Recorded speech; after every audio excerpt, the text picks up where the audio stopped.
How long do you practice when it comes to your practice routine? How long do you practice? I try to practice for an hour a day. And I don't do that every day. As long as I practice every other day, I'm happy. Yeah, I do an hour of solid practice, and that includes long tones Yeah. and tonguing and slurring, and then I play a lot of classical music as well, because that's good for your technique. So yeah, about an hour a day. So, what are some of the things to consider as a trumpet player when practicing? There's probably four different groups of things that I practice, that everybody should practice as a trumpet player. And the first of which is long tones, and because you're using this muscle here, so you've got Yeah. to warm this muscle, and you've got to keep it trained. So yeah, long tones, just playing long tones are really good for that. Long and low notes, Okay. and then I do slurring. So slurring between notes is really really good, Yeah. and then I do tonguing. So real sort of fast sort of tonguing exercises, and then I finish with lots of classical studies and Okay. etudes. So, what are some of the music you listen to as a trumpet Um, player? yeah, what music am I listening to at the moment? I Yeah. uh, I listen I listen to all sorts. I listen to a lot of West Coast hip hop, because I love the feel of that, and then I also listen to a lot of West Coast jazz. So I listen to a lot of Chet Baker. I listen to a lot of Stan Getz, Art Pepper, all those kind of players, and then I listen to a lot of the modern players as well. So I listen to there's one of my favorite trumpet players called Till Bronner. Yeah. I listen to him, and I also listen to there's a trumpet player, flugelhorn player from the UK called Gerard Presencer. I listen to Clark Terry. Clark Terry's a very, very good flugelhorn player.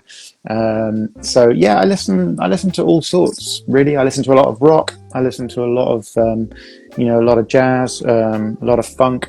I listen to some pop stuff as well. So yeah, all sorts, because that helps you progress as a player. I think just to listen to everything. So, how important is it for a musician to have a mentor? How important is Uh, it? yeah, a mentor. Very important. I think, not just somebody who teaches you the fundamentals of what to do, but also somebody who has had experience and you can just talk to.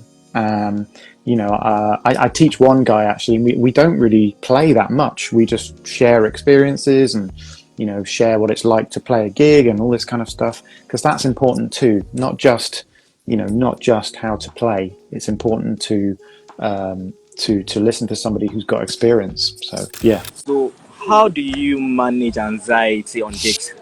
Say on stage, anxieties on gigs. That's a good question. That's a really good question. Good questions. I manage anxiety now with I do yoga. I do a lot of yoga. I go to the gym, and I also there's a mental health kind of like group in the UK called Talk Club, and I go to that, and that helps with anxiety, and that because yeah, I think the same thing coming out of COVID. I think we all kind of experienced quite a lot of anxiety coming out of that. So.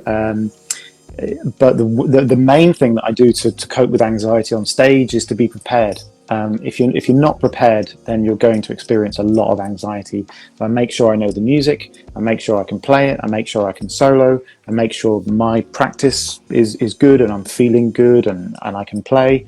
I've got a big band gig this Friday coming up, and I don't normally play big band stuff, so I will be quite anxious going into that gig. So I will make sure that I've been playing, I make sure I know the music, and that will decrease my anxiety. But yeah, all of those other things coupled with that really helps with your anxiety. But How important is relationships when it comes to being a musician? Relationship. yeah, yeah, very important. I mean, you've got two things going on. I guess you've got a musical relationship, and then you've got a relationship with that person. So I think a musical relationship is a lot more important. I play with musicians that I don't normally hang out with. Not that I don't get on with them, but I have a very good musical relationship with them. And then I have other musicians who I'm very close to, and I see all the time as friends, as well as a good musical relationship. But yeah, it's very important to have a musical relationship, on stage. Because most people think you have to play on the big stage before you know you are doing great as a musician. Yeah. Yeah, I mean, the size of the stage is irrelevant. You can. I think it was Wynton Marsalis's dad, Ellis Marsalis, that said, you have to have the same intensity, whether you're playing in front of 9 people or whether you're playing in front of 9,000 people. And that's right. So there's great musicians as well as bad musicians who are playing Yeah. huge stages. What advice would you give the young musicians coming up? Trumpet, those who want to learn the trumpet. What advice would you give them? Yeah, what advice would I give Yeah. young trumpet players coming up? One, be good at your instrument. Yeah. Find the right mentor, find the right teacher. Two, be humble, be cool at what you do and who you are. And then number 3 is be good at social media. Yeah. Get yourself a teacher and learn to get your way around social media, because that's the massive thing that's changed in the music industry nowadays. What skills do you actually have to practice to What get this? scales? Yeah. A cycle of fifths. That's probably the thing I'd recommend. Not necessarily. The blues scale is great. Start with the blues scale, Yeah. but then the cycle of fifths, I think, is the most important thing. Yeah. Yeah. So yeah, arpeggiate. Arpeggiate, is that the word? Arpeggiate the cycle of fifths and just go around that. Yeah. So as a jazz player, cycle of fifths.